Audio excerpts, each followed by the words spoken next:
Hello, dear students. This is Vrendra Kumar, your Hindi teacher. Welcome you in the Hindi class. Dear students, कल के अध्याय में हम पढ़ रहे थे शब्द निर्माण। शब्द निर्माण में हमने जान लिया था कि उपसर्ग क्या होते हैं, प्रत्यय क्या होते हैं। प्रत्यय के भेदों में भी हमने तदित प्रत्यय और कृत प्रत्यय जान लिया था। आगत प्रत्यय की बात करें तो आगत प्रत्यय में दूसरी विदेशी भाषाओं के शब्द जो कि शब्दांश को जोड़ करके बनाए जाते हैं वे आगत प्रत्यय के द्वारा ही बनाए जाते हैं। जैसे कि अरबी फारसी भाषा के बहुत से शब्द हम हिंदी में यूज़ करते हैं, जैसे आदमखोर। आदमखोर में आदम शब्द है और खोर जो है वो प्रत्यय है। आदम प्लस खोर, तो खोर प्रत्यय जोड़ने से बना आदम खोर। और कुछ शब्द तो हमारी हिंदी में इतने घुल मिल गए हैं कि पता ही नहीं चलता कि वो किसी विदेशी भाषा के हैं।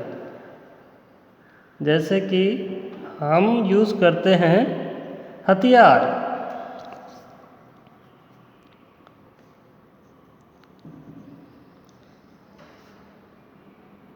हथियार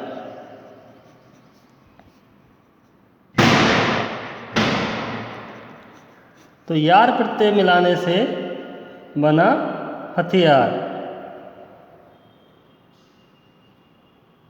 और ऐसे ही कई सारे शब्द हैं, जैसे चौकीदार, थानेदार। इसमें दार प्रत्यय लगा करके हमने शब्द बनाए हैं।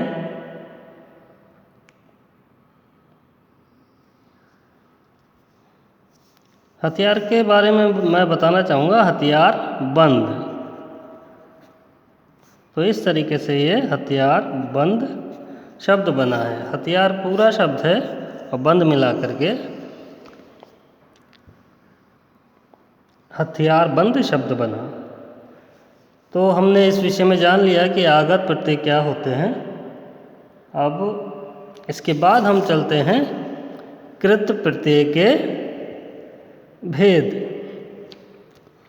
कृत प्रत्यय हमने कल जान लिया था कि क्रिया के धातु में जुड़कर नए शब्दों का निर्माण कृत प्रत्यय कहलाता है। या जो प्रत्यय क्रिया के धातु रूप में जोड़कर नए शब्दों का निर्माण करते हैं वो कृत प्रत्यय कहलाते हैं।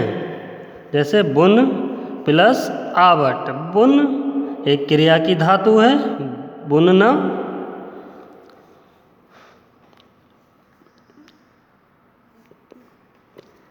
और इसमें आवट जोड़ देने से बुनावट शब्द हमें प्राप्त हुआ। इसकी जगह हम ये भी ले सकते हैं चल, चलना। या सज प्लस आवट, सजावट। कृत प्रत्ययों के भेद। कृत प्रत्ययों के 5 भेद मुख्यतः माने जाते हैं। कृत्रयवाचक कृत प्रत्यय, कर्मवाचक कृत प्रत्यय, करणवाचक कृत प्रत्यय, भाववाचक कृत प्रत्यय, क्रियावाचक कृत प्रत्यय।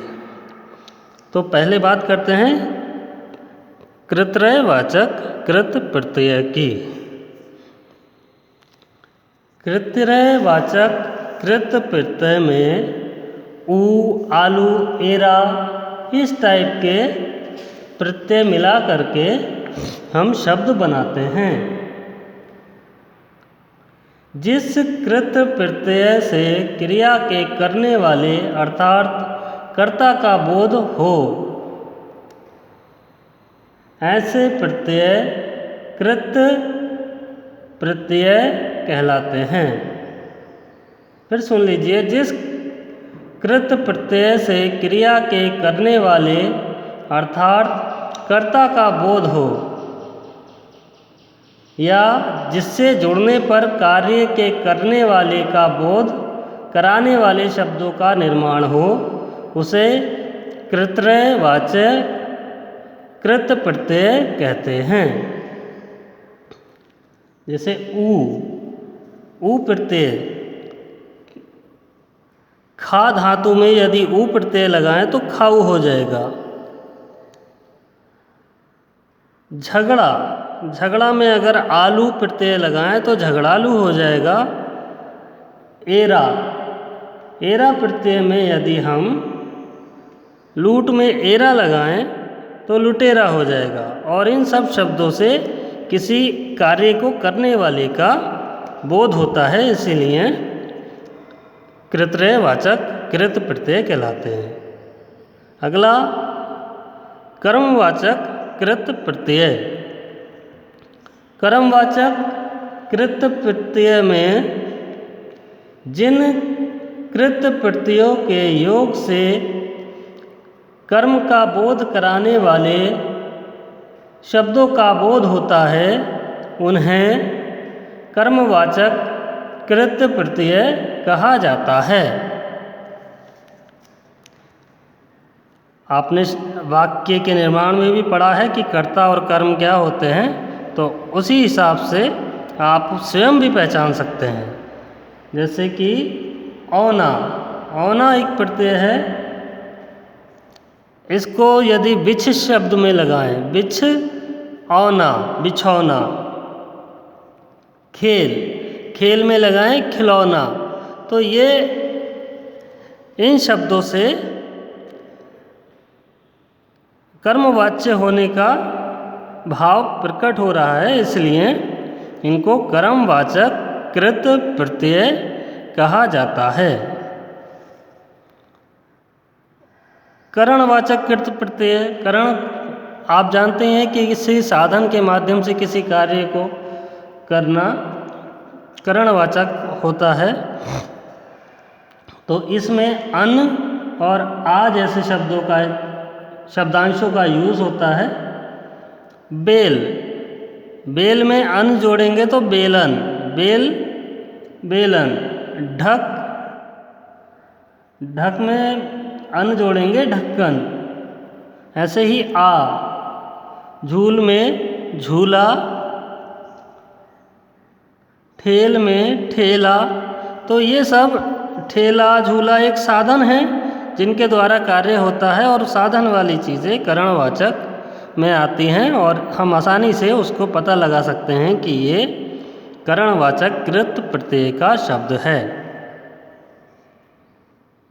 अगला है भाववाचक। भाववाचक में भावना छिपी रहती है। भाववाचक शब्द वे शब्द होते हैं जिनका कोई फिजिकल आइडेंटिफिकेशन नहीं होता। एक अदृश्य चीज़ होती है जिसको कि देखा ना जा सके। आई और आव इस टाइप के इसमें प्रत्यय यूज होते हैं। जैसे कि लिखाई या लिखावट, कमाई, बुनाई। ऐसे ही आव लगा करके भी बहाव, फुलाव, चुनाव, बचाव। तो आप देख रहे होंगे कि इनका एक कोई भी शारीरिक रूप नहीं है इन शब्दों का। बहाव, बचाव, चुनाव, फैलाव, इसको हम इमेजिनेशन कर सकते हैं लेकिन देख नहीं सकते। तो ऐसे ही शब्द भाववाचक कृत प्रत्यय में गिने जाते हैं। लास्ट है क्रियावाचक कृत प्रत्यय। इसमें ता, या, कर इस तरह के प्रत्ययों का यूज होता है। अब क्रिया है तो इसमें धातु का प्रयोग होता ही है। चल धातु से यदि ता लगाएं तो चलता, खा में खाता, पी में पीता, लिख में लिखता। इस तरीके से ये क्रियावाचक कृत प्रत्यय कहलाएंगे। और देख लें, या प्रत्यय जोड़ने से आया, खाया, रोया, सजाया। कर, कर प्रत्यय जोड़ने से सुनकर, पढ़कर, लिखकर। तो ये क्रियावाचक कृत प्रत्यय कहलाते हैं। संस्कृत के कृत प्रत्यय, हिंदी के साथ साथ संस्कृत के भी कुछ प्रत्यय होते हैं जो हिंदी में प्रयोग किए जाते हैं। जैसे संस्कृत के प्रत्ययों में का, गायक, गे में का लगाया तो गायक, सेवक, आ, विद में आ लगाएंगे विद्या, इच्छ में आ लगाएंगे इच्छा, अन में भवन, गमन। इधर ता है अभिनेता, विक्रेता, उक, भिक्षुक, भावुक, अन, अना, वंदना, प्रार्थना। तो इस तरीके से कुछ संस्कृत के भी प्रत्यय आ जाते हैं, तो उन पे भी आपको ध्यान देना आवश्यक है। कहीं कहीं एक ही शब्द में उपसर्ग व प्रत्यय दोनों का प्रयोग हो सकता है। जैसे मूल शब्द है चैन, चैन में बे उपसर्ग जोड़ने से बेचैन, और इधर बेचैन में ई प्रत्यय जोड़ने से बेचैनी शब्द बना।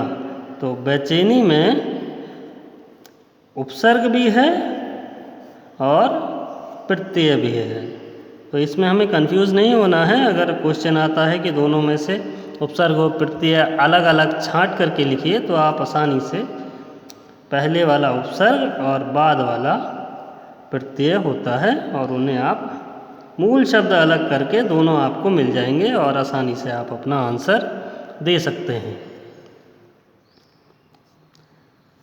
बे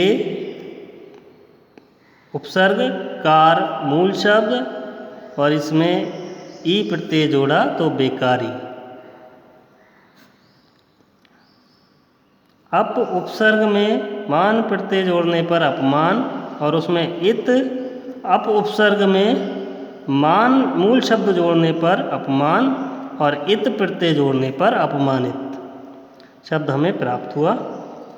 बद उपसर्ग में नसीब जोड़ने पर बदनसीब प्राप्त हुआ, और इसमें ई प्रत्यय जोड़ने पर बदनसीबी शब्द हमें प्राप्त होता है। कहीं कहीं आपको दो प्रत्ययों का एक साथ प्रयोग देखने को मिल जाएगा, तो उसमें भी कंफ्यूज नहीं होना है। समझ लेते हैं। जैसे कि मूल शब्द है भारत, भारत में हमने ये प्रत्यय जोड़ा तो भारतीय, और भारतीय शब्द जब पूरा बन गया तो उसमें हमने ता प्रत्यय और जोड़ करके भारतीयता शब्द का निर्माण कर लिया। ऐसे ही ईमान शब्द में दार लगा करके हमने ईमानदार शब्द बनाया, और उसमें ई प्रत्यय जोड़ करके ईमानदारी शब्द का निर्माण किया। तो यहाँ दो प्रत्यय आप देख सकते हैं। बच्चा मूल शब्द में पन और आ दो प्रत्यय लगा करके हमने बचपना शब्द बनाया। बच्चा प्लस पन बचपन, और उसमें आ लगा करके बचपना। तैर में आक प्रत्यय लगा करके तैराक, और उसके बाद ई प्रत्यय लगा करके तैराकी शब्द हमें मिला। तो इस प्रकार आपने देखा कि उपसर्ग और प्रत्ययों को मिला करके हमने अपनी भाषा की संकीर्णता को एक विस्तृत रूप दिया है। कुछ सीमित शब्दों के माध्यम से उन्हें जोड़ जोड़ करके हमने अपनी भाषा का एक विस्तृत साहित्य तैयार कर लिया। हिंदी भाषा को बहुत ही ज़्यादा समृद्ध बना दिया है। तो थैंक यू स्टूडेंट्स। वीडियो देखने के लिए होमवर्क में आपको कृत प्रत्ययों के भेद लिखने हैं व याद करने हैं। Thank you.